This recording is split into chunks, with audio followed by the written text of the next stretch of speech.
Morning, everybody.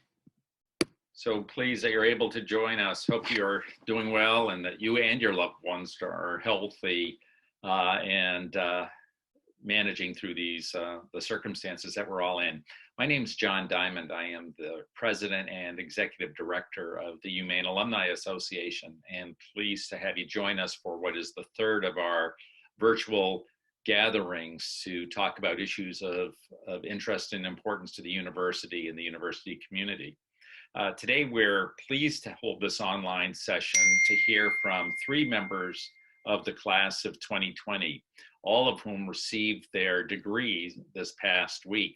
They're going to explain the experience of being part of what has been and hopefully will be the most unusual final semester that any graduating class at the University of Maine has ever gone through and ever will go through. We're going to start with each of them introducing themselves, but before they do that, if you have a question that you'd like to pose to them, there's the chat function on the bottom of your screen. That's the little speaking bubble at the bottom of your computer screen, and you can click on that and type in a question, and then we will go to those questions as time permits, and that will be the Q&A section will begin probably about halfway through today's session. And just a reminder that we are recording this session and we will be making it available to others online afterward. So if you don't want your image to be included in that recording, just go to the video button at the bottom of your screen and click on Stop Video, and that will keep your image from showing up on the screen when the recording is played. All right. So with that, I'd like to turn it over to our panelists for self-introductions, and we'll start with Chrissy. Hi, everyone. My name is Chrissy Cosgrove. I am from West Gardner, Maine, and I did both my undergraduate and graduate degrees at the University of Maine. My most recent degree was the Student Development and Higher Education Master's Program that I just graduated from last week. And during my time in grad school, I was the graduate assistant for the Black Bear Mentor Program in the Bodwell Center, and I also worked for the Alumni Association. Good morning, everyone. My name is Sophia Padden. I just completed my degree in political science with a minor in psychology. I grew up in Wilton, Connecticut. However, I currently reside in Portland, Maine. Organizations I was a part of while I was at the university were the club women's lacrosse team, the Student Alumni Ambassador Program, and I also served as vice president of the 2020 Class Council. Thank you. Hello, my name is Jeremy Richards and I'm from Westbrook, Maine. I'm a recent graduate of the Maine Business School with a bachelor's in business management, and during my time at UMaine, I was the president of the Student Alumni Association, as well as being an executive member of my class's council and taking part in a Sustainable Business Practices Fellowship. And in my free time, I worked in the Media Relations Department for the UMaine Athletic Department. Well, thanks to all three of you, and thanks for everything you did as students on campus, and we're anxious to hear more about it. Let's start with a question. Let's go back in time, all the way back to March. Let us know how each of you felt and what you were thinking the moment you learned that classes would be moved online and that you'd not be allowed to return to campus. Where were you? What was your reaction? Please elaborate on that. Yeah, so like I previously had said, I was the graduate assistant for the Black Bear Mentor Program, which essentially is kind of like Big Brothers Big Sisters, where we take college students and match them with local youth in the community. And the day that I heard the news that we would not be coming back in person to complete classes, I was actually at one of the mentoring sites at Old Town Elementary School with my college students and the kids. And I was actually saying goodbye to the kids as they got on the bus, and I was saying goodbye for the day, like any typical day. Like, see you next week to the college students. And I got a call from my office and basically said, you know, spring break, I remember, was coming up, and they're like, yeah, we're not coming back. And that was the last time I had seen those kids, the last time I had said goodbye to the college students that I did in person. So I think my initial reaction was just a lot of sadness, like I didn't have any closure. No one knew this was coming, and just concerned for, like the youth we had been working with, and also just my undergrad college students, that they wouldn't be able to get that closure that they needed, with not only their kids, but also graduating if they were seniors from their program. As for me, I was actually sitting in my 3 p.m. Video film lecture in Aubert Hall. And at first it was an email from the Dean of Students, Dean Dana, and our professor was lecturing. So all of us got the notification on our computer, and he was like, guys, you have to settle down. And we were all like, we're not coming back. And that would be our last class ever. Because it was only a Wednesday class, so we only met one time a week. And it was just kind of like chaos. Like half the people were like, I have to go. And the other people were like, he was like still trying to teach. And we were just kind of really questioning why he was teaching, because all of us, the last thing we were thinking about was film techniques. We were all kind of like, what are we going to do with our lives now? Because, we're not coming back after the spring break. And also, like Chrissy said, it was just kind of sadness, and just like really just utter confusion as to what was going to happen moving forward. Yeah, for me, I was actually at my off-campus job, and I remember my phone blowing up with messages. And actually, the way that I found out was I got linked to the Bangor Daily News article. And the article that was circulating around came a couple days after, I think it was 8 universities had announced extended spring breaks with the potential of strictly online classes in the future. So it wasn't unexpected news for me, but it's one thing to see other schools closing down, but it's another to have it be your own. In terms of my reaction, I remember just being at work, and similar to what Sophia was saying, I was trying to focus back in on what I was doing, but I just remember this feeling of panic and honestly not knowing what was going to come next. And I was all too aware of everything that was going on in the economy. So I was very worried about how that would impact, my post-grad planning, and specifically with jobs, and then the pandemic, the impact on relocating. Could the three of you elaborate on the point that Jeremy just hit on from a personal standpoint? Obviously, all three of you were in positions where you're looking at what your plans at the time. You were looking at what your plans are going to be for after May commencement. Talk, if you would please, about how this affected your family life, your plans for the future, your job prospects, things that you had that you thought were under control that all of a sudden were not. Yeah, so this definitely affected everything. I ended up having to move home with my mom, and luckily I had a place to move home to. I know a lot of students didn't have that.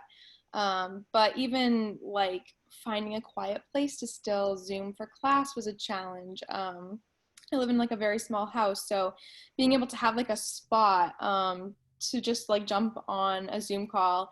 And also with the job search, I am trying to do that within higher ed. There's a lot of rounds that come with job interviews, and to try to find a spot in my house to like have a presentable background or to try to talk has been a huge challenge. And not only that, but there's hiring freezes. So just to even, get a call back has been a challenge. I've been able to get a few, but it's still, the timeline of the hiring process is very uncertain. So it's just up in the air. My entire life is up in the air. And luckily, like I have, financial support that allows me to have peace of mind in that area, which I am super thankful for. But also just the fact that, I don't think anyone likes the idea of uncertainty. And like, I had that image of I would graduate, I wanted to move to a city, maybe Boston, and have, find a place to live. And now that's just kind of on hold. So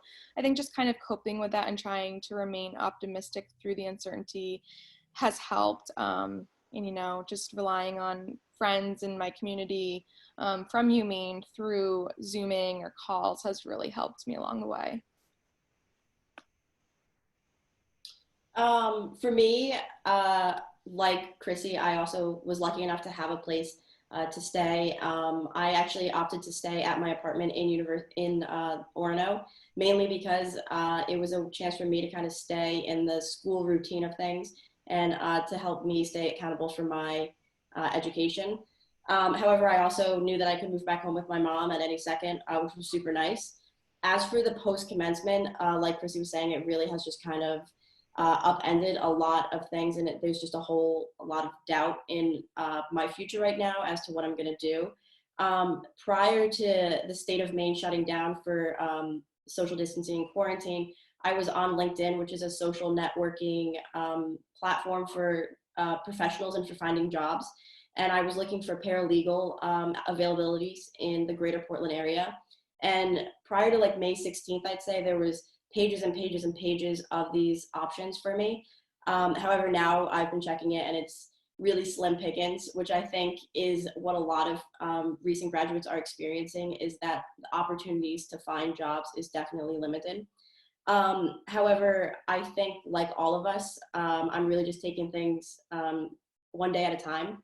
I definitely hope that as things continue to get better, the job market will open up a little bit more, but I'm lucky enough to be welcomed back into my mom's home, and I'm gonna get a summer job, probably as an essential worker. But we're really just taking things one day at a time here for me. So thank you. Yeah, I think, when I consider the adjustments that I had to make, one thing that I know not only I'm going through, but a lot of other students are too, is this idea of a new normal. So, we've, especially, the students that are talking to you today, we've been going through this for 4 years. We kind of had an expectation as to what was to come, and kind of all at once that was upended. I know, again, something that a lot of people are struggling with is the financial area, and the pandemic has had a huge impact on me because shortly after learning that the university was transitioning, I was actually also laid off from both of my jobs. And I was considering moving, and I was really planning on having that income to take the next step forward. But instead, I was kind of left with the emergency funds that I had saved as the only buffer that I had to live off with the apartment and everything that I had planned on for school.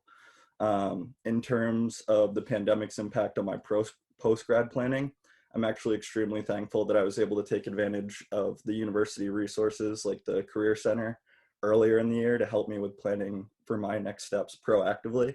So I was actually able to get a job offer prior to or just after the pandemic had kind of taken off. But I know, again, as other students have mentioned, I'm certainly an outlier, as a large majority of my peers have to deal with either like getting laid off, hiring freezes, or companies limiting new hires. So.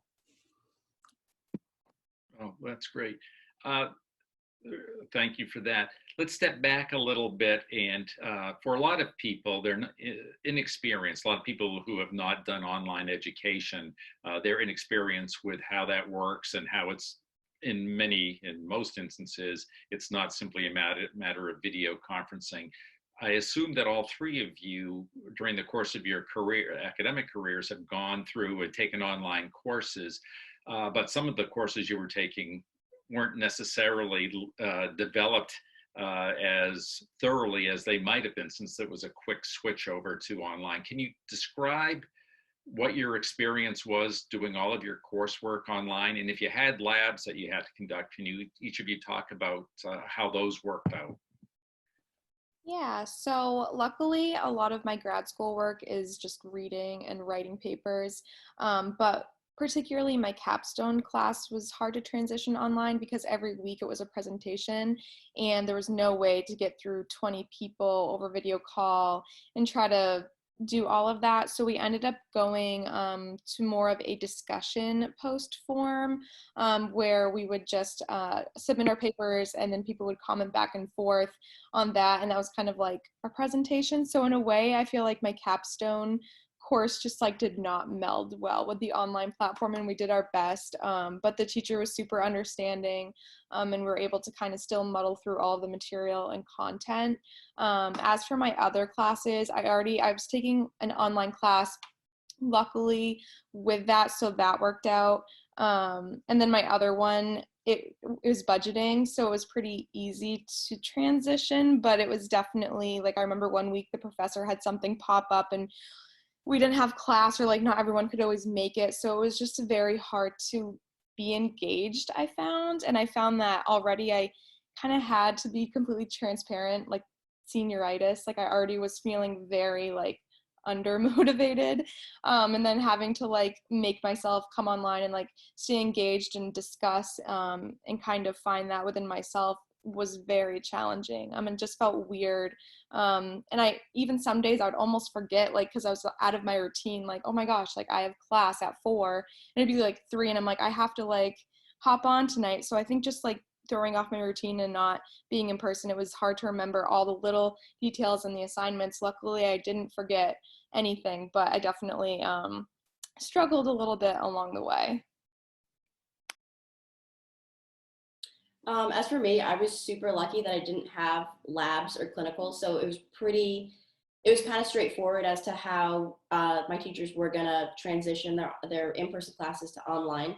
Um, like Chrissy said, a lot of it was discussion based because an in-person class, you obviously are getting a chance to like talk with your fellow classmates and have these live discussions in class, which I feel really benefit the classroom atmosphere, and you really get to learn a lot more and hear your classmates' opinions on the topics that we were learning. So all of my teachers did make the decision to have a discussion board online through the software Blackboard. However, some of my teachers were more equipped at changing over to online. I did have one teacher who struggled hooking up the computer to the projector in class, so it was a pretty strong indicator that the online transition would be a little tough. However, he made it through. It was definitely just kind of email me the papers, and there was minimum, extra online work. But also on that same note, there were teachers who just, went above and beyond and made the transition as easy as it possibly could be. All of my teachers really understood that, there was a lot of like confusion, and were really understanding that a lot of these kids now, they aren't full-time students because they moved back home and they needed to get a job. So there was a lot more leniency with due dates and kind of doing your work on your own time, but making sure that we were all still kind of, doing the things necessary to complete the course. But also, recognizing that for some students, their studies weren't their top priority anymore. Also, I think the transition was a really good reflection on the university's professors.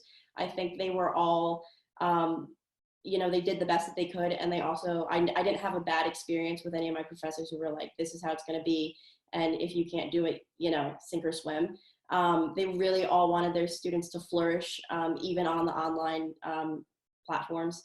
So I had a really good experience, and I know a lot of my friends did too.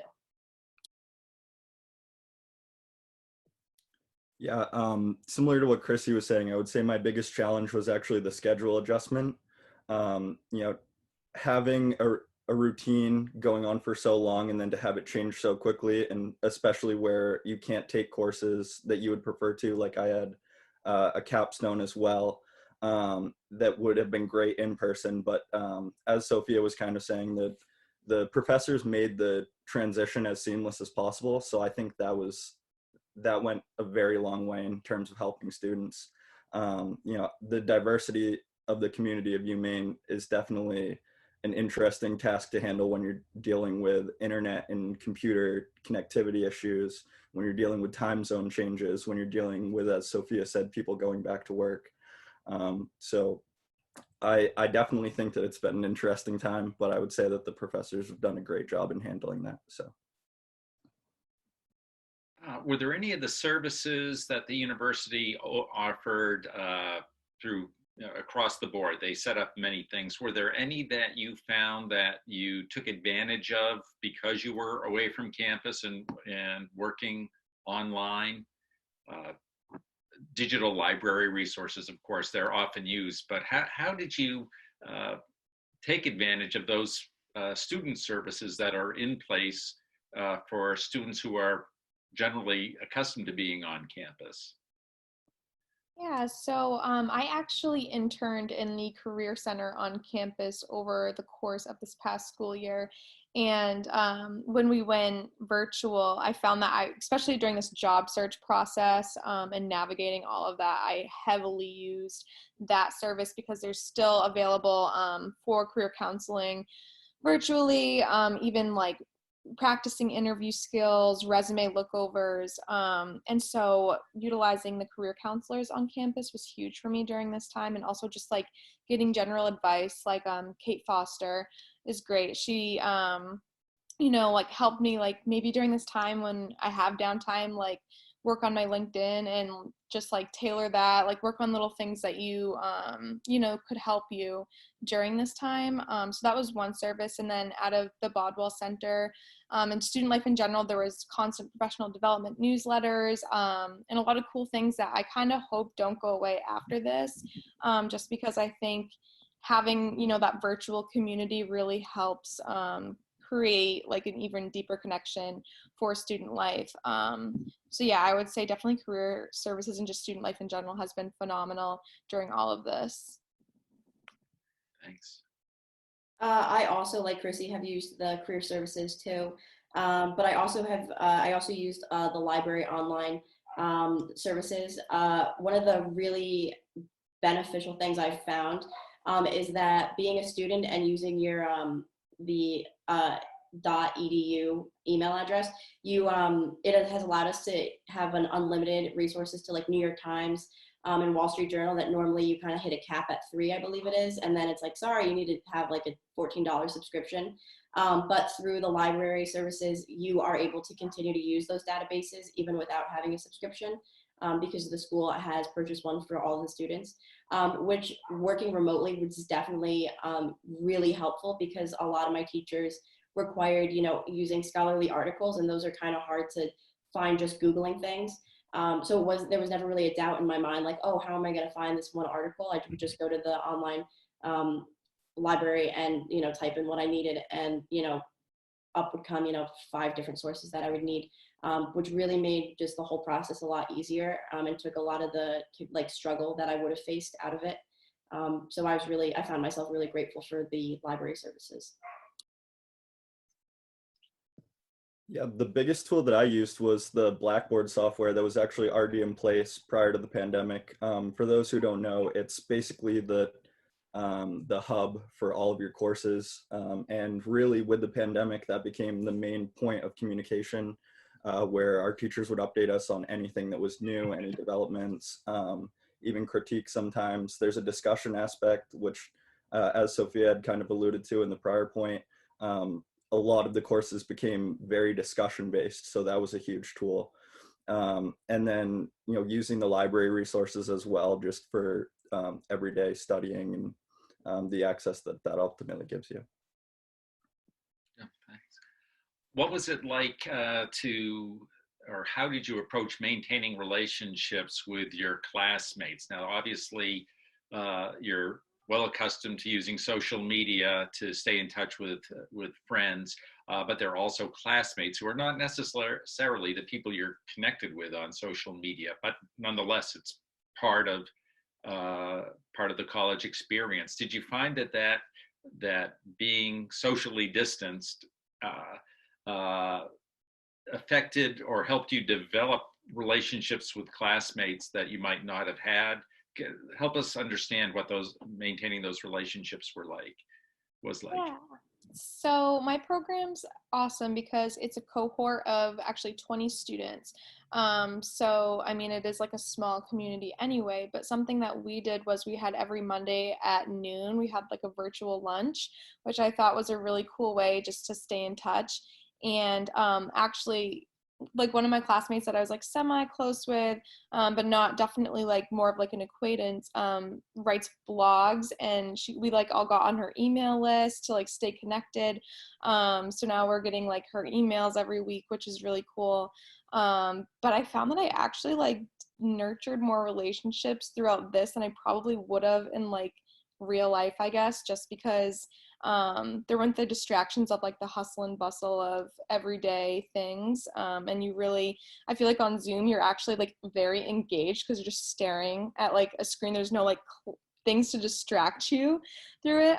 So I think it actually really was kind of a cool experience just to get to, you know, deepen relationships, even with our professors. Like it was like a very like weird dynamic to see them in their house. And like one of mine always had her cat on her lap while she was teaching. So like seeing like that humanistic aspect of people actually was a really cool experience that I'll never forget. And I'm actually really thankful for it. Like Chrissy said, my classes, we also did like a weekly check-in. Ours were at 9 a.m., which quickly got shifted to in the evening because kids were getting really annoyed that they had to wake up at 9 a.m. even when they didn't have a class at that time. So I found that really helpful just to, you know, kind of see all the faces of the people that I was used to seeing 3 times a week.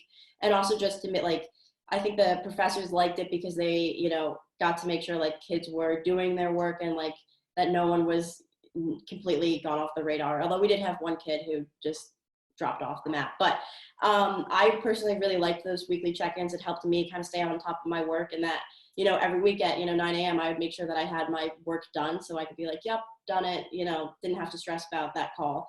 And then also a couple of my classes, we created Facebook groups just to make sure that, you know, if other kids had questions, we could all just kind of post like, hey, did you guys have a question about this assignment? Or like, did you guys get this in? So like Chrissy was saying, I think even though, you know, we were social distancing and weren't seeing these people, a lot of our like interpersonal communications, you know, were increased because we were all dependent, you know, on like checking in with each other and relying on our classmates to kind of help us get through this confusing time. And I think in many ways, you know, people who would have just kind of been like my classroom friends, but by the end of it, they really were, you know, friends that I would hang out with, even though we can't right now. But I definitely noticed that I was relying much more on talking to my classroom friends. And of course, I definitely noticed I was emailing my professors a lot more. They were probably always, I was emailing some of my professors weekly. So I, you know, there's definitely an increase in communication in all aspects in the classroom. Yeah, I think it's been touched on again, but Zoom and FaceTime were huge for me personally. I know at least with the courses I was involved in, and this has kind of been tiptoed around, but what I would say is I actually think that the pandemic has helped bring the students and faculty together. As we've all been forced into this new normal, you know, this challenge is something that we're all going through together, and there's been a big focus on that. And I've personally been a part of Zooms where there's a portion of the conversation that's just devoted to checking in on people and making sure that everyone is doing well. And again, sort of as Chrissy had mentioned, Zoom has also sparked a couple funny moments, you know, where life gets in the way of classes, as like family members or children or pets like burst into the room and start speaking unaware that there are 60 other people listening to them. So. Well, that's great. Thanks. I want to go to some of the questions that have come in. Tell us about what it was like to go back. I don't know, all 3 of you had been living off campus, is that correct? Okay, so, but in terms of what your familiarity with other students, can you share what you heard from others about the urgency to pack up and leave town, leave campus?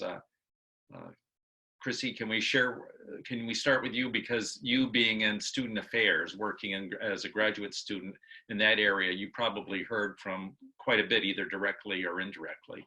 Yeah, so I actually have a lot of friends in residence life. So their graduate assistantships are in that area. And I know one particular person was literally told, like, you have to, she's from Massachusetts, so it was like, you have to like get all your stuff out of your room and like move out and get home, and like you're not allowed back like on like the premise.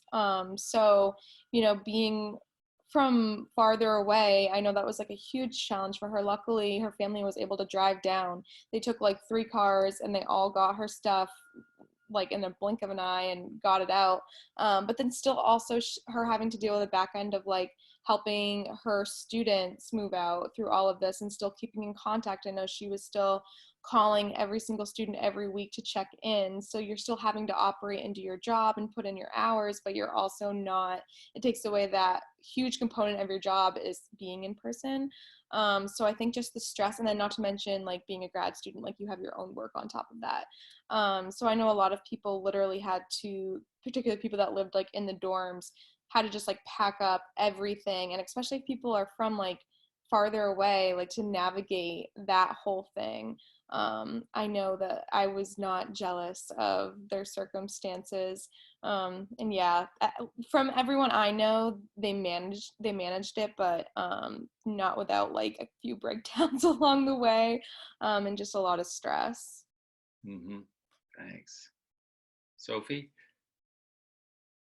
So like I mentioned before, I lived off campus. So when they announced that campus would be shutting down, I didn't personally feel the sense of urgency. I was like, I can take my time. All my stuff is, fine in my apartment.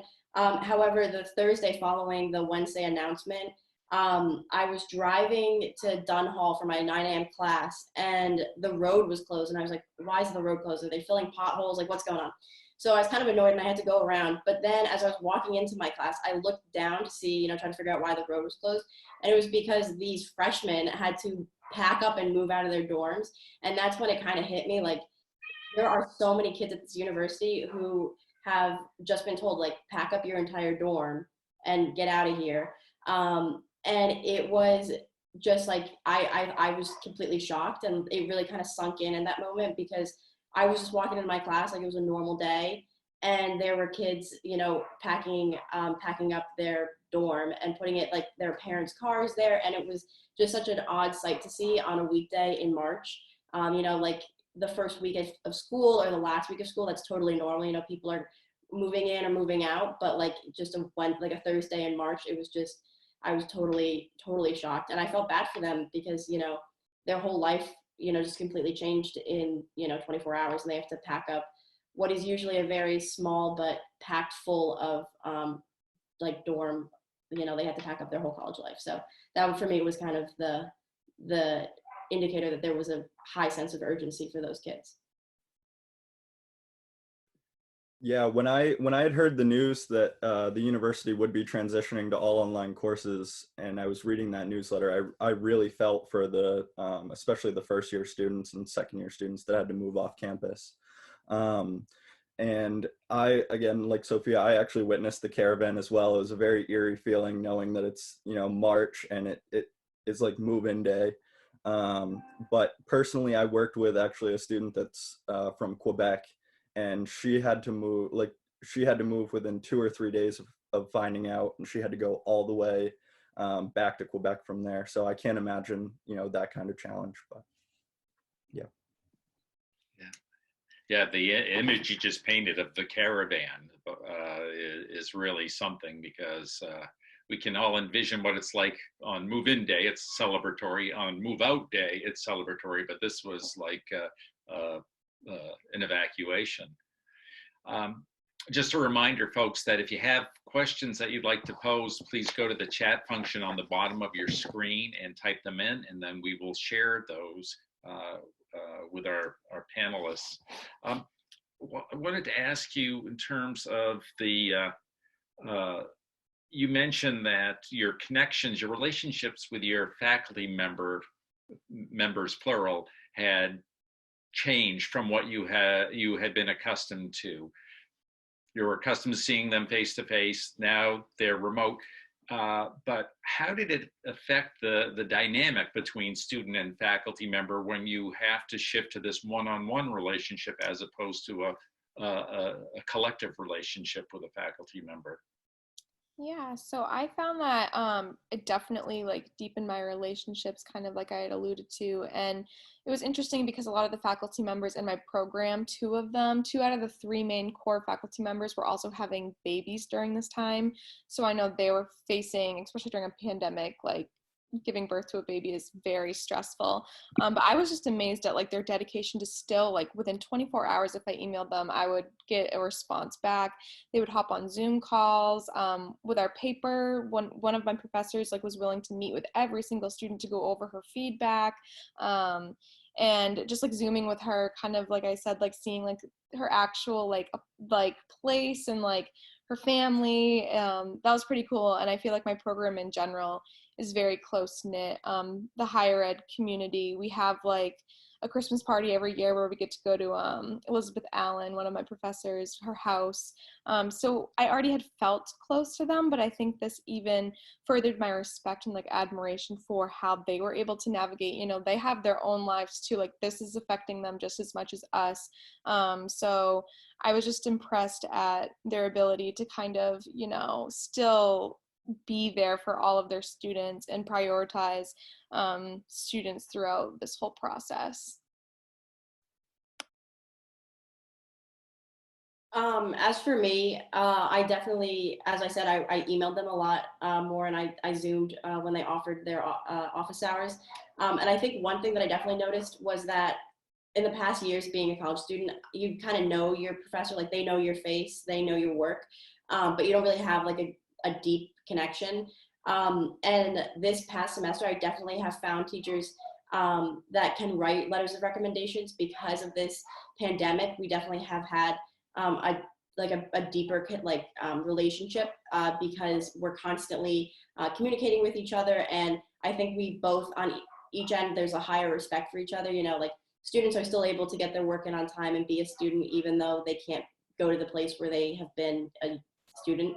And like Chrissy has said, I have a higher respect for my professors because, you know, they have their whole life going on too, but they are still able to respond to your email within, you know, 3 hours and are making time to make sure that you are getting through your work and are able to be a student, and they're supporting you as best they can. While also, you know, I have a teacher who has 4 kids and had to homeschool all of them. And so there was really just like, I have a much greater respect for them and their dedication that they have towards their job. For me, quite a few of my professors actually reached out right away as the transition was happening to kind of get our feedback as to what would work. And I think that went a long way in ensuring that communication was clear and that expectations were clear.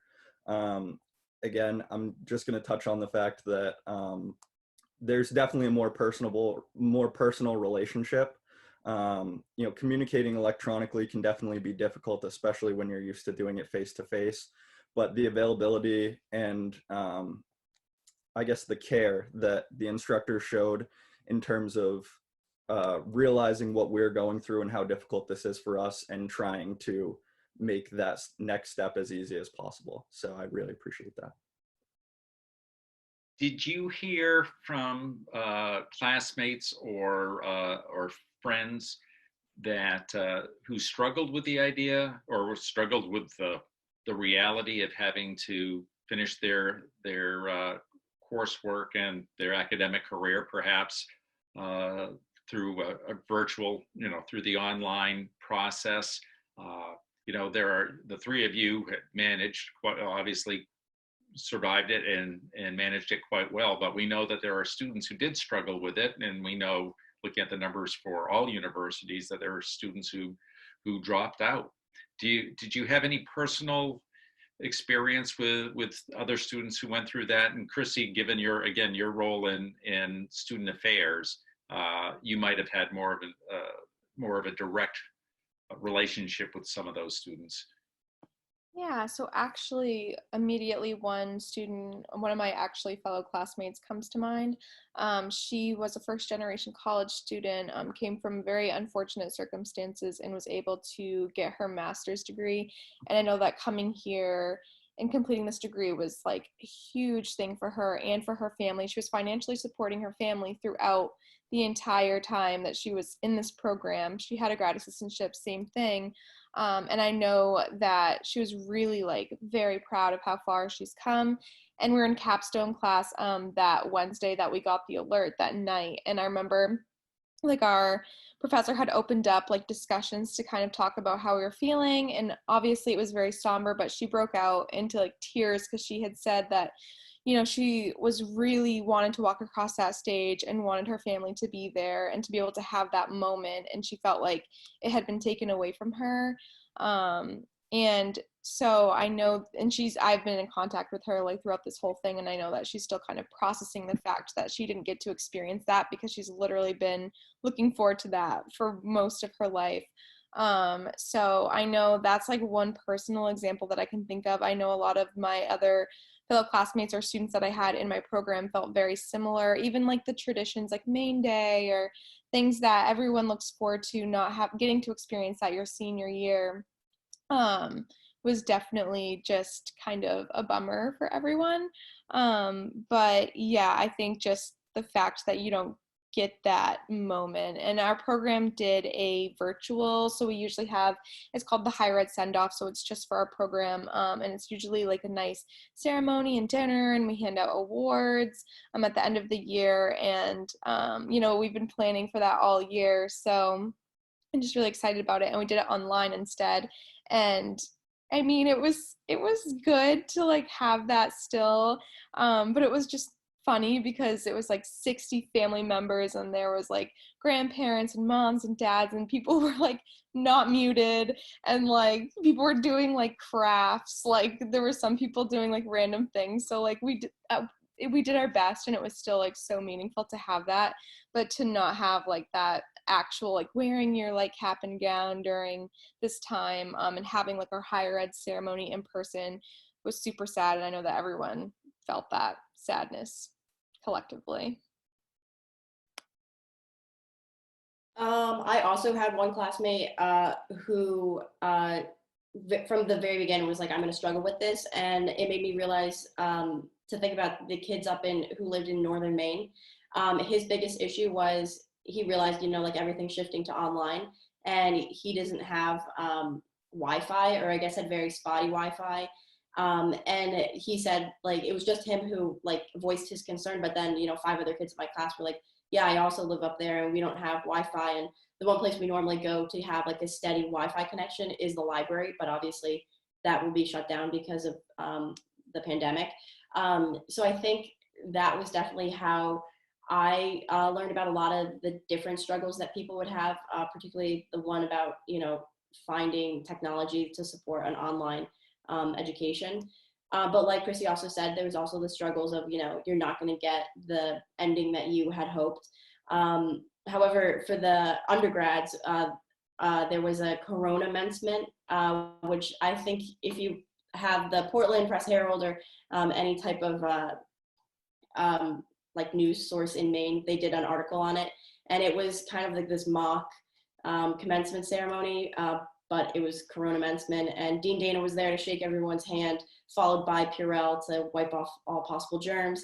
And you got a little degree that said, congratulations, you've completed the Corona commencement. And it was just a really nice opportunity for all of us undergrads to, gather together. They were expecting 45 in the initial Facebook group. And there was more than 100 people there. And there were a couple families there, to see their kid, and people had like pizza box hats on, do-it-yourself graduation. But that was, I think that addressed the struggle that a lot of us felt, that, we weren't going to get that commencement and walk across the stage.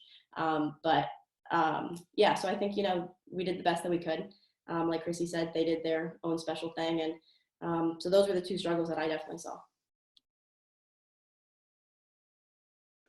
Yeah, one of the major struggles that I saw too was actually that idea of students transitioning back to work and having to balance now schoolwork with a full-time job, as they lost their employment at the university that they kind of depended on. And I know in talking with them, I mean, they were pretty much flat out at one point where, you're working from 8 to 4:30, then you're coming home and you're spending 2 hours on the classwork that you needed to do. And I know that's been a big struggle for a lot of people. And then, I'm not surprised to see the other 2 seniors in the group touch on graduation. I think that's been a major point for all the seniors. I know that there was at one point a petition going around to hopefully move the commencement to the fall of next year, but I don't know how that will play out. But I know a lot of people, and I know myself included, kind of feel robbed of that moment where, we've been working so hard for 4 years, and especially the family aspect of it. having our family support us going through this, and then kind of not getting that moment to celebrate that together. So it's been difficult. The whole idea of the loss of the commencement ceremony is obviously a very sensitive one for both students and for the university. The university is looking at trying to do something in the fall to bring back members of the class of 2020 to create some kind of celebration and ceremony that will hopefully mitigate the pain of losing that. What are your thoughts? Do you think students would make the effort to come back, say if we did something, the university, not the Alumni Association, but the university were to try to organize something for late September or in October, possibly around homecoming? Would that be an attraction, or do you think students said, okay, it was what it was, and now it's time to move on? What are your thoughts?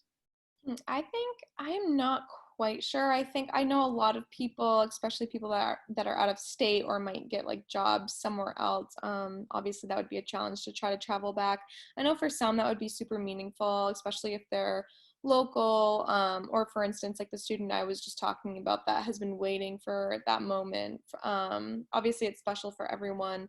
I think I would guess maybe like a 50% attendance rate if I had to make a prediction, because I think a lot of people have kind of at that point might be moved on, or at some point in their jobs or careers it might be hard to come back, but I do think that it would still be meaningful, and it would be a good effort on the university's part to try to put something together, but I'm not sure. That's a hard one to predict.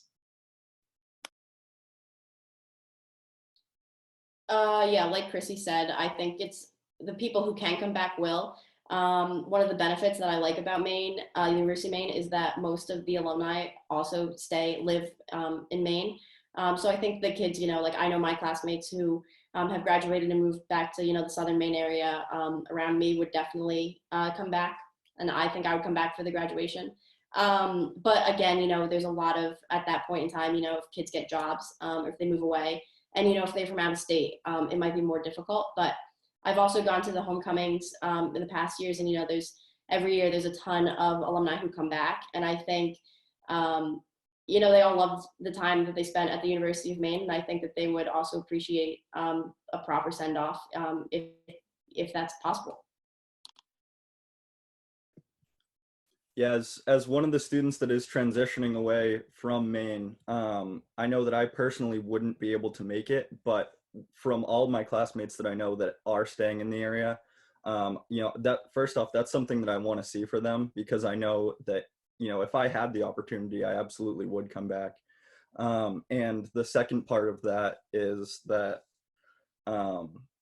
the students, I know that the students that are close were absolutely planning on it. Like I said before, the petition got a ton of signatures. I don't know how many, but there's a big push to try to get that back. And as we've all kind of alluded to, it's a big moment for everyone. So even if everyone that graduated can't share in that moment, I certainly think that the people that would be able to go would absolutely deserve that. One of the questions that we got in asks, how do you see this experience of the last few months serving you in life moving forward, personally, professionally, and so forth? I think just it really has made me adaptable and flexible, but also realize that like with all my interactions with people that, nothing is really guaranteed in this life, and to just really be thankful for every day that we have, and I know it's cliche, but like live it to the fullest. And I don't know, just like circumstances can change very fast, and to just, roll with the punches. I think that I'm a pretty like easygoing person as it is, but this definitely like made me realize I am more of a type A person than I thought, just because I love routine. So I think it challenged me in ways that have made me better, and able to, just be understanding of everyone's circumstances, be patient, and, also be more selfless. I think there was moments where I was very consumed with like my circumstances, like not, not being able to enjoy my last semester at UMaine. And obviously I'm sad about it, but also thinking of the bigger picture outside of myself, and looking at it from that perspective has really made me take a more selfless view at life in general. I think for me, like Chrissy said, adaptability is definitely something that I will continue to carry. I will carry forward in all my future jobs. The shift from in person to online was a tough one, but adaptability definitely. You have to have that to be able to survive and have success in your future endeavors.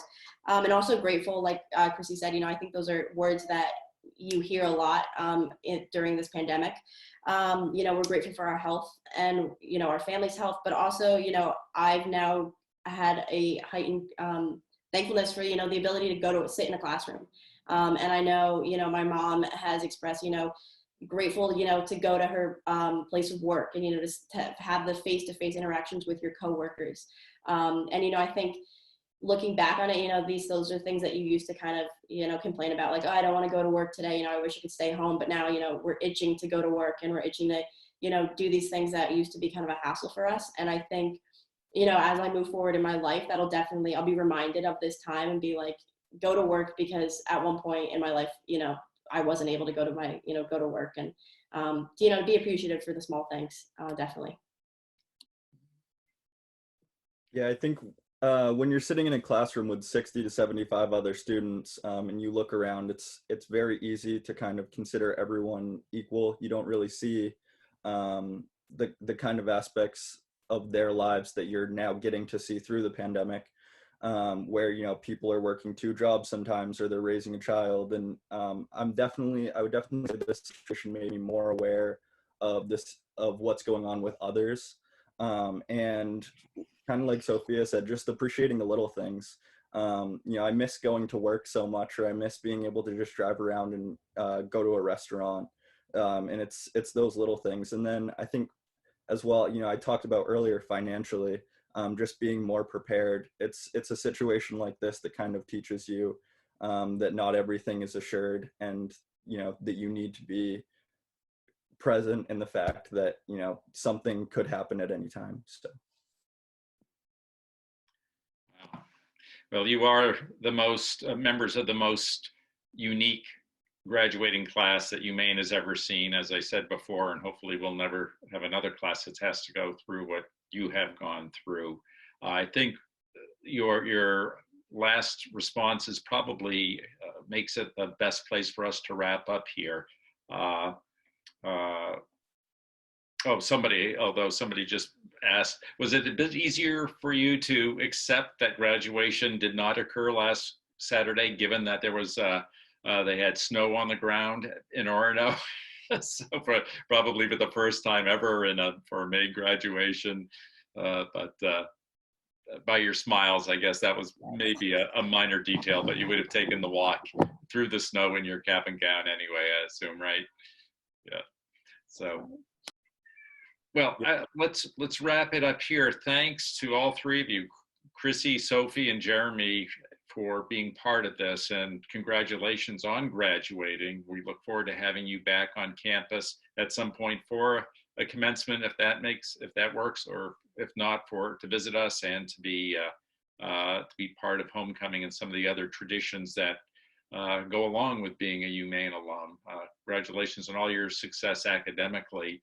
And thanks for your resiliency, because we know how tough this was for you. It's not what you anticipated. It's not what you paid for necessarily, but you turned it into something that you and your classmates turned it into something that squeezed out as much benefit and positivity as you possibly could. And that's been one of the things that we've picked up on from